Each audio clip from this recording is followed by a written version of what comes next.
Well, good afternoon, everybody. I just want to say how great it is to be following two amazing female speakers that are really beating the afternoon blues for us. So with that in mind, we have heard quite a lot already today, haven't we, about how the food system is broken and that, however, there is something we can do about it. We have seen lots and lots of different numbers. So I'm not going to repeat any of that right now. But what I thought was really helpful was when Jessica Fanso reminded us that all of us can do a bit, and today, indeed, we have 3 grains of sands from 3 excellent speakers who I thought would be joining me immediately, who will be coming on this panel to talk us through some of the things they've been doing. And we've also been reminded by our organizers that the goal here is to think big and think bigger and even bigger, partly because of what was told today, that the solutions that we need probably needs time to be scaled, but at the same time we're seeing emergence of many different kind of green shoots. So with that in mind, I had the pleasure of introducing our 3 panelists. If you had looked at the panel, you might have seen that we've lost one in transit on the way. I'm really sorry about this. So the mayor of Accra couldn't join us as we had hoped. But Mark Watts from C40 later on will be trying his best to help us fill in some of the gaps, not on his behalf, but will help us tackle some of the questions that would bridge some of the gaps that we were talking about in terms of North and South, for example, dilemmas. But to start us today, though, we have Bjørn from the Nordic Choice Hotel. I thought it makes sense to start with him because he's one of our hosts today, and also he's really on the kind of coalface in terms of consumer interface. So would you like to kick us off? I'll do my best. So, well, thank you. And, well, I have to say thank you to the Wisth Foundation that's letting us host this venue. So I hope you are happy with the service and, of course, the food. And if not, you know where to get me. Because I think food for a hotel company is really at the core when it comes to our operations. I mean, close to 40% of our revenues is food. So this is really, really the core. And we serve every hour 4,000 cups of coffee. And every week we serve 200,000 breakfasts to our guests. So of course it matters what we are serving. But one of the dilemmas, or maybe a challenge if you are positive, is that food is much more than just food. It's not just sort of tackling your hunger. Food is artwork, food is expertise, food is social currency. I mean, most of your Instagram posts are sort of flooded with, well, besides cats and dogs, with sort of what your friends had for lunch or for dinner. And of course, this raises the bar for us as a provider of food. It has to be sort of nice, not just the taste, but how it looks. And you add on ingredients, and that gives us the dilemma. So the more the ingredients you sort of add on, and the more fancy you want to make the food so the guests really want it, well, the higher the risk is for the food waste. So for us, we have to do this smart to get, well, we are serving the Nordic guests, so we have to do this smart, otherwise the guests will turn the back on us. And one great example is 2 years ago, we tested out on 16 hotels a new breakfast concept. So we thought, well, we do something sort of more healthy, more sustainable. But suddenly the whole thing sort of blew up in our faces because we took away bacon. And that was the only story. Well, the new concept was sort of, well, disappeared in the information. And even so, well, we have a lot of coverage in the Nordic press, but CNN called us, BBC, Fox News, Huffington Post, and a lot of others from international said, well, what are you doing? Are you removing bacon from the breakfast, the hotel breakfast? That's the holy grail of the hotel breakfast. So if you, well, another example is we tried with the best intentions here with to have the meat-free Monday, and some of our regular guests, when they check in on Monday and check out on Thursday, suddenly they start to check in on Tuesday. And what did we learn from this? Well, if you raise the finger and if you tell them, sort of, you should do this or you should do that or you shouldn't do, well, most of our guests turn our sort of back to us. So we have to find ways to nudge or to positively sort of make them do the right choices Otherwise, well, we will have a problem. And, well, if the guests sort of prefer another hotel company, well, then we are in deep problems. So that's what our main challenge is. But, well, we haven't stopped, even though we have a lot of sort of projects. But I think winning the guest is probably what comes really near to us when we sort of reduce, well, both on the food waste, but of course, what kind of food do they eat?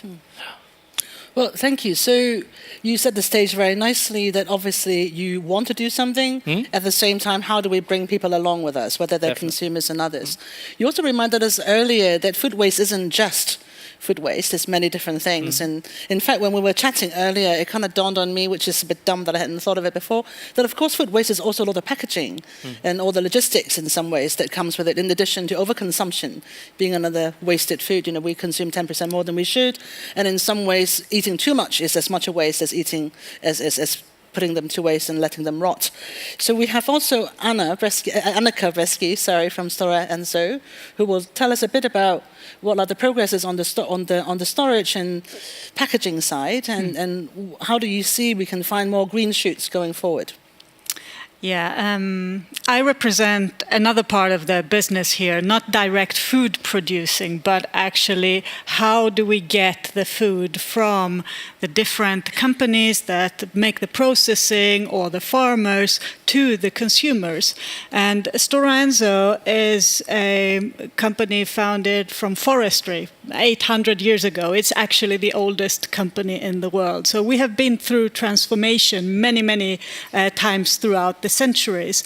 We are the renewable materials company, which means that our current transformation is to be able to replace a lot of the non-sustainable, non-renewable materials that are used in many applications, not only packaging, with renewable materials that are biodegradable, that have a lower carbon footprint, that can be recycled, and so on. So I'm heading the Consumer Board division, where we make packaging not only for food, but also for pharmaceuticals, for a lot of the products that we buy in our everyday life. And the basis is the wood fiber. That is the renewable part of the package. Now, coming back to this, you mentioned that food waste is an important issue, but also package can be viewed as waste. What I think is important is that we take into account that more and more people live in big cities. The huge trend around the whole of the world is urbanization, which means that not all people will have the opportunity to buy their food from the local market because the food is often produced far away. We also have a lot of new habits. We like eating foods from many different parts of the world, perhaps off-season, for instance. So packaging here has an integral role to play in order to make sure that we can transport the food safely, non-tampered, that we can control the quality of the food when it arrives to the consumers. And I think it's one of the big parts that we have in our hands to solve a lot of the food waste that is done along the supply chain through inefficient systems that we're using today.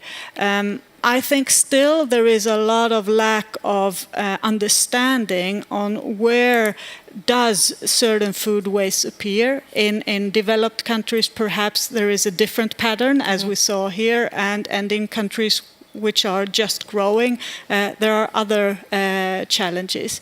And if I look to packaging as such, right sizing of portions, not over-excess buying, making sure that the package is resealable, making sure that it's not tampered when it reaches the consumer, that it can be easily recycled, that there is a value of also the package, not only the food, an afterlife. That I think is important moving forward. And we want to contribute on solving that issue. I mean, I've been doing some research recently on some of the startups and have noticed that there are now quite a lot of interesting technologies coming up. Yeah. That in some cases, not necessarily bypassing, but definitely reducing packaging. Yes. To kind of, avocados marked with a particular color when it goes off to fridges with cameras so that we know what's in our fridges, etc. How do you see technology playing a role in improving that part? So both the storage and, so reducing food waste that way on the one side, but also reducing waste itself. I think we've just seen the beginning of this. If I take one example, which already exists in some points, intelligent packaging, for instance, either where you can read through QR codes about the product itself, how has it been manufactured, under which conditions, and so on, but also with sensors inside the package that can actually tell you if the product is safe to eat, if it has still lifetime left past the due date, and we can get away from just a date telling you if it's fresh or not.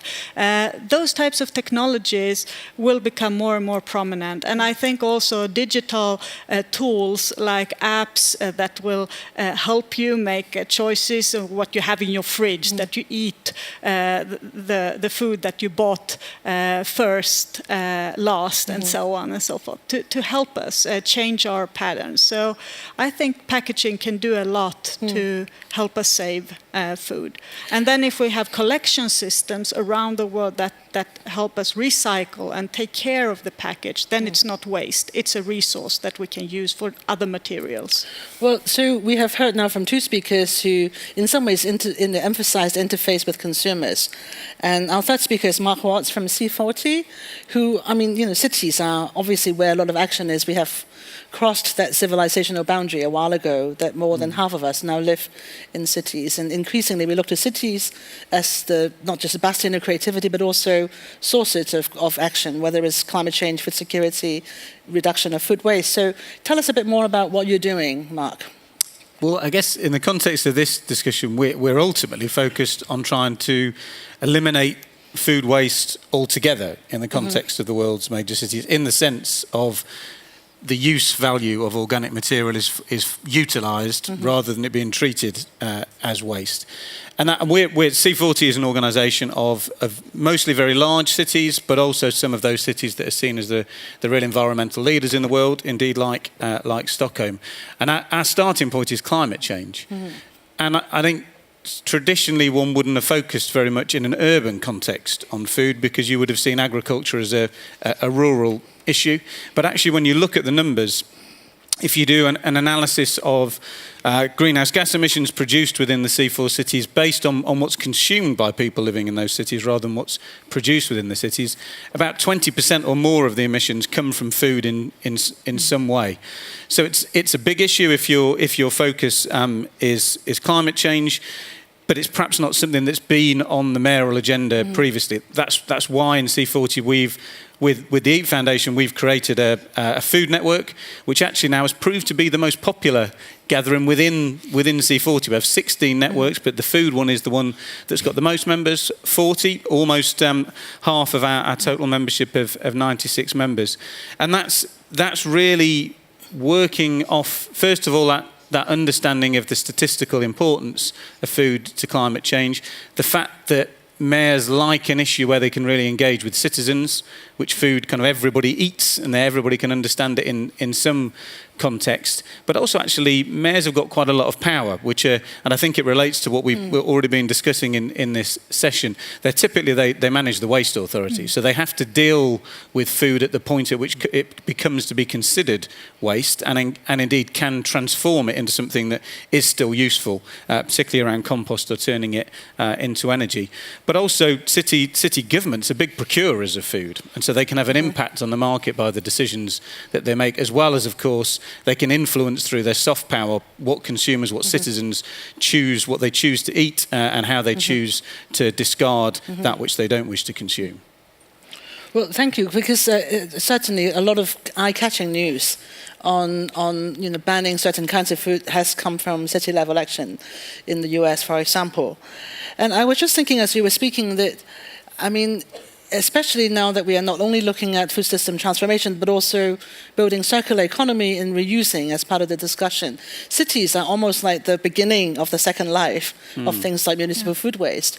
So you don't have to answer it now, but you may want to reflect whether or not you think these are opportunities, therefore not just about reduction of food waste, but actually industrial, reinvention for cities like Accra.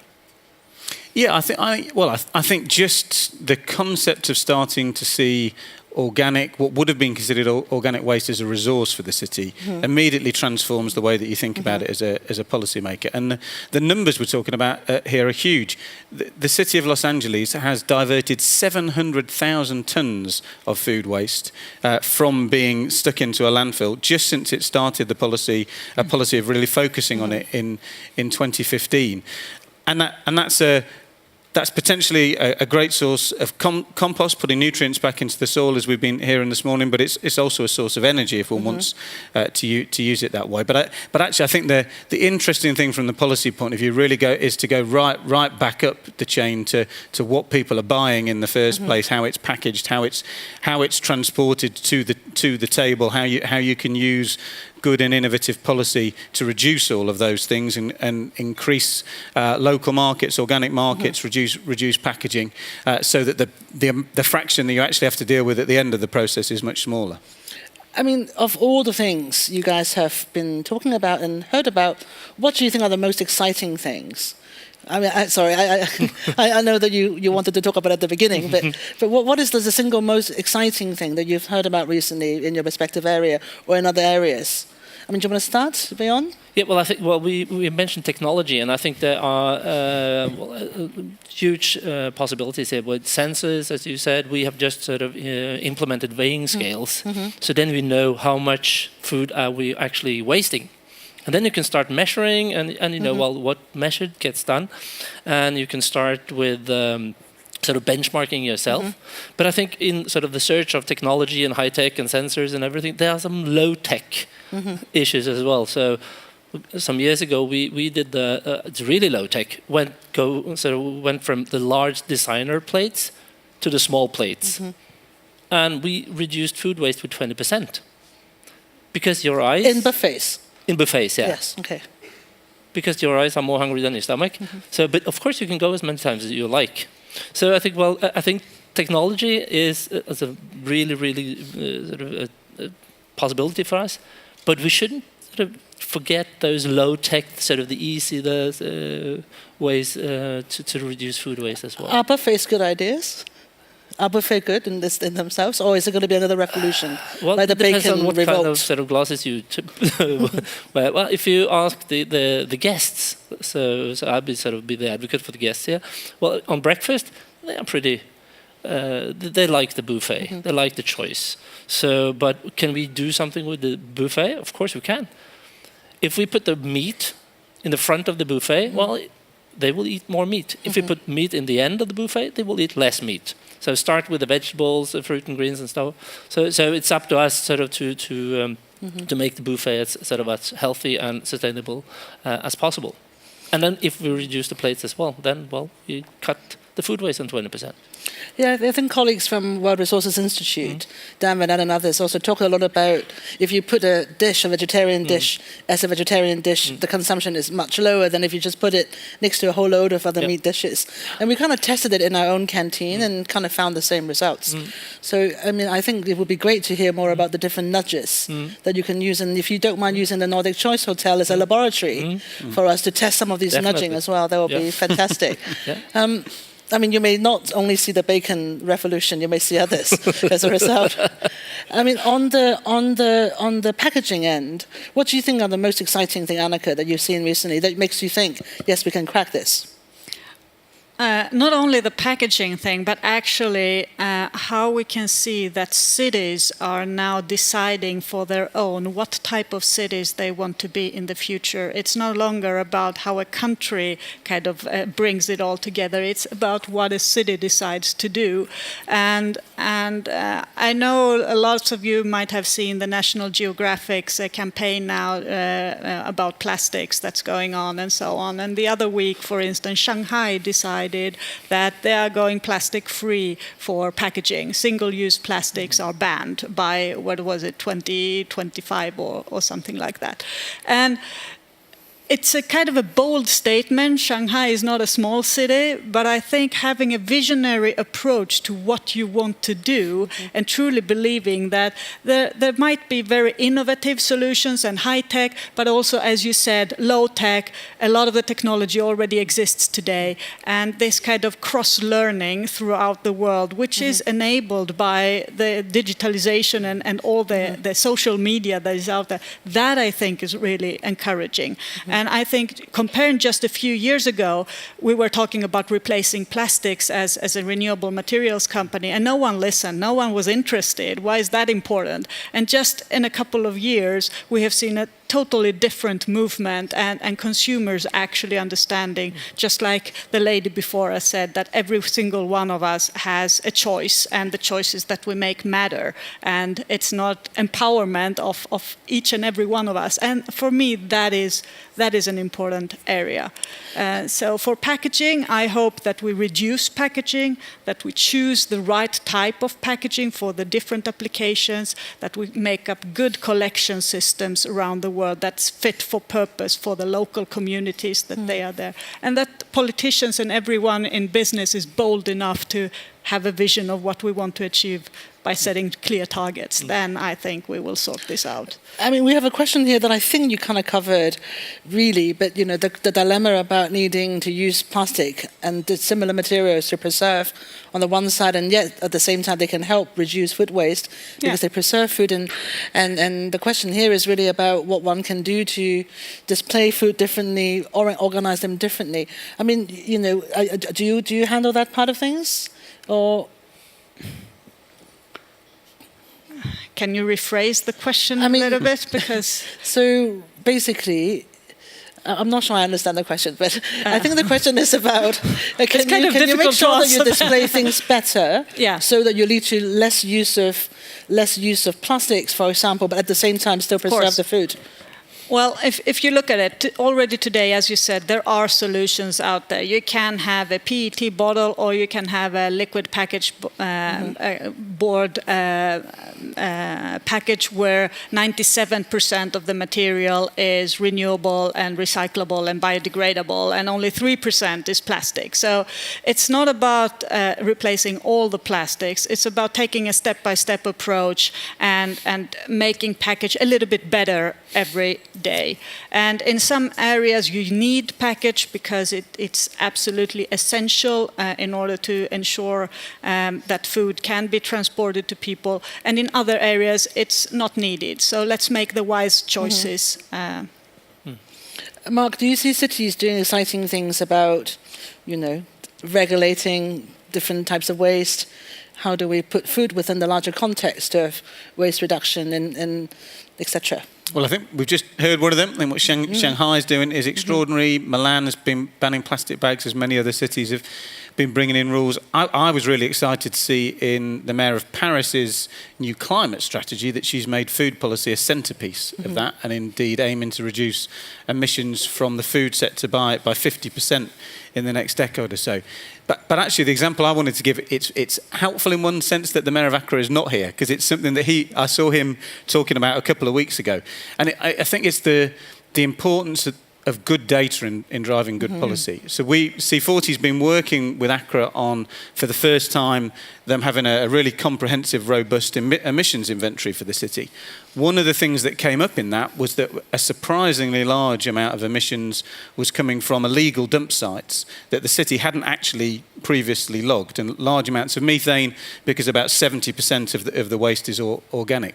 Within 12 months of having that data, the mayor had closed down 39 of 42 of those illegal dump sites, and has started, I just was talking to his advisor before we came on, and is now instituting a major new process of fully formalising the collection of waste across the city, and then putting in place proper transfer stations so that waste can now be separated and properly utilised. And I think, although it's a small example, getting good data in the hands of policymakers allows them to make really good decisions and help markets go in the right direction. And here I would like to complement that, but good data today with digitalization and transparent supply chain systems and being able to connect the businesses throughout the value chain, that is, and the amount of data that is out there is very promising for the future in order for us in the whole value chain to be able to focus our resources in the right area and make the right choices of where to innovate. Yeah, and I think it's important that we sort of, instead of waiting for the technical solution and all the alternatives, I think it was, well, like we have done now on the plastic, we have sort of checked in on rehab to sort of cure our plastic abuse. And then, well, you mobilize all the suppliers and your partners to find good alternatives where there are alternatives. We remove now all the single-serve packaging on our buffets, removing toothbrushes, sort of plastic toothbrushes, balloons, straws, plastic cups, and stuff like that.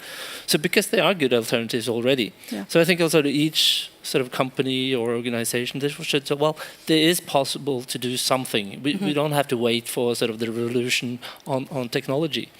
But I think on the plastic side, it's more important to, it's not more important, but it's important for us engage the guests. So we encourage them to sort of give us some input. And if you have some great input that we can implement, well, your next hotel stay will be for free. So then you start a competition because they see they see spots we don't, and so start a competition and engage your guests. That's sort of our recipe. I mean, that's a great segue for my last question, and perhaps maybe your last comment. So you may want to think about. I mean, in a way, food waste reduction has always been seen as a win-win. But of course, it kind of depends on what we do with all the lands we are not using to plant, or all the water we're not using to irrigate, and all the pesticides we didn't use. So in some ways, while we are talking really mainly on the demand side here, the connection to the supply side is extremely important. So I just wanted to hear a bit more from all of you, maybe, and also as by way of conclusion, 2-ish minutes each, how you think your company, your sector, your coalitions that you're part of can help drive some of these change, not only within your sector, but through the sort of longer tail of a supply chain. Maybe we'll start with you again, Bjørn, and we end with Mark. Well, I think, we have to sort of challenge our suppliers, of course. And they have to sort of walk all the way through the value chain. But I think we'll be in the value chain. I think our sort of biggest contribution is sort of to mobilize the guests, and because when the guests are mobilized, they will sort of start to that's a force you sort of can't stop. So I think that's sort of our great idea for the future. Well, let's mobilize. We have 30,000 guests every day. In a couple of years, we have 50,000 guests every day. If we can mobilize 50,000 every day, well, then I think, something will happen. But you caved, didn't you, on bacon? Yeah. So we did. we heard a lot as well, right? Today, and we'll hear more tomorrow about different types of meat substitution that now taste as good, or can taste as good in different ways. So how do you see the role of alternative protein in helping you solve some of these problems? Meaning sort of serving alternatives? Well, like something that looks like bacon, tastes like bacon, but it's not bacon. Yes. Oh, well, it's still not bacon, so the guests, they spot it. But no, I think, we in 2012, we started with our food platform. So that was the first step when we introduced sort of ecological varieties, and then we cut the red meat and had supplements for sort of more sustainable alternatives. So I think it's just sort of go along the way and sort of mildly push the consumer and try, and then sometimes you take a beating and you try again. So of course we will take away the bacon on our hotels in the future, and probably start with some of the our chains. But we have to sort of follow the guests here. So because if they turn their back on us, we have a problem. But I think just start out with our food platform and improve that every year. And I mean, we have the reduction on red meat. It's 22% the last 4 years, so it works. But if we started the veggie hotel tomorrow, we will have a problem.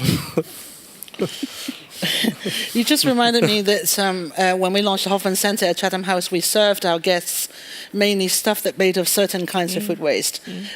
So beer made of toast, I think you're serving it here, insects, brownies, etc. But recently we started doing proper dinners. And so people were fed broccoli stalks and different kinds of puree. And at one point, one of the government officials who was at the dinner said to me, I don't really mind Bernice eating food waste, but can you make sure there's a bigger portion, please? And it's basically, it turns out that 3 little bits of broccoli stock with a bit of dressing doesn't really We just partner up people. with the Stockholm brewery here. So it's a no crumbs left pale ale. Crumbs. So it's bread. It's bread crumbs. So the first production was 3,000 bottles, and we will it's just on the market on our hotel. So hopefully we will have some no crumbs left pale ale for you next time. Great, Annica. In your area, who can you work with that will actually really help you and help all of us reduce food waste? Well, no one can solve this problem alone. I think that is very evident. So working with our closest customers, the converters, everyone throughout the value chain, the brand owners, the retailers, and also ultimately all of us need to engage like you are engaging with consumers, because even if we are B2B companies, every company needs to understand how can we affect the consumers and also bring the insights that the consumers have in order to build the systems of the future. But coming back to your question about supply chain and what do we do if we are able to reduce food waste, from our perspective, Stora Enso is a big forest owner, and we have been managing sustainably our forests for decades and decades. I see a great potential of reforestation of a lot of the lands that we have kind of cut down the trees and used for agriculture because we needed the food. But if we can utilize the system much more efficiently, we can reforest areas. And I think globally, deforestation is one of the biggest challenges that we have, along with climate change and so on. So more forests around. So sustainable forest reforestation goes hand in hand with sustainable packaging. Yes, I think so. That will because help. Sustainably managed forests where you also take care of biodiversity, we need to improve there, of course. But I think that is one of the solutions, yes. Great. Mark? Well, I think the critical thing for city policymakers is moving from sort of being passively dealing with food waste when it becomes a problem to being active market makers, market creators. So supporting the innovative, progressive companies in retail, in the food business, in packaging, so they're the ones that win out. Because we often talk at events like this about technology and innovation saving us, but let's not forget there's an awful amount of incredible innovation that goes into how we squeeze more oil out of the ground, even though we know we can't afford to burn most of that which has already been discovered. And it's the same in all industries. What we need from policymakers is they set the rules and set the regulations that makes it much easier for the progressive companies to come to the top and help us solve the problems of food waste. So, indeed, as we were reminded that we didn't know that YouTube was so good for sharing cat pictures and 3D printing, which is actually what I wanted to ask all of you, actually. We have a question about digital transformation. We have now 58 seconds left. So maybe one of you would like to offer your thoughts on how future production system may or may not, in now 50 seconds, on how we could actually help reduce food waste. Who want to have a go? Annica. Well, okay. 3D printing and using, for instance, renewable materials can cut down the usage of other types of materials, and you can make mock-ups easier and reduce then waste when you produce new materials and so on. So I think it's one of the technologies, but it might not be the total solution to the problem. No. Great. Well, so I think our panel really painted a rather comprehensive, but actually hopeful future for us, that there are many options that we have. And we're leaving you with 3D printing just to intrigue you, because we now must go. Please join me in thanking our excellent panel.